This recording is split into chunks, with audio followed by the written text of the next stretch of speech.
એવી કોઈ વાત તો હોવી ન જોઈએ. નિયત પ્રક્રિયા મુજબ જ પ્રક્રિયા કરી હોય, પણ જો એવી કોઈ વાત હશે તો ચોક્કસથી અમે ધ્યાને લેશું.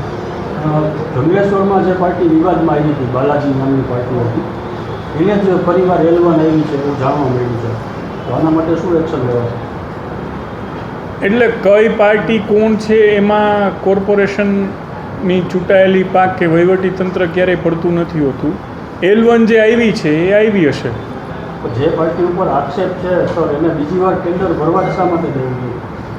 આક્ષેપો એટલે શેના આક્ષેપ છે? એ પાર્ટીએ જે જંગલેશ્વરનો વિવાદ હતો એમાં વધુ રકમ લીધી હોવાનો આક્ષેપ છે. તપાસ ચાલુ છે, તપાસ સમિતિનું જે કંઈ નિર્ણય આવ્યો નથી. એટલે જંગલેશ્વરમાં વધુ રકમ લીધી એનું જસ્ટિફિકેશન તપાસ સમિતિ આપશે, પણ ટેન્ડર પ્રક્રિયા તો એ પહેલાંની થઈ ગઈ હશે. આ ટેન્ડર સામે આવશે તો આના ઉપર કોઈ પગલાં લેવાશે?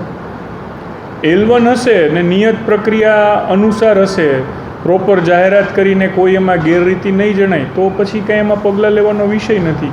જે લોએસ્ટ હશે એને આપવાની પરંપરા છે, છતાંય ટેન્ડર ખુલે ને માહિતી આવે પછી ખબર સાચી પડે. છાપામાં જાહેરાતની કંઈ પ્રક્રિયા નથી થઈ એવો આક્ષેપ છે. જનરલી એવું ન બને, છતાંય આપ કહો છો તો આપના માધ્યમથી મને જાણકારી મળે છે, હું વિગત મગાવી લઈશ. પણ પ્રાઇમા ફેસી મારી પાસે માહિતી છે ત્યાં સુધી નિયત પ્રક્રિયા થયેલ છે.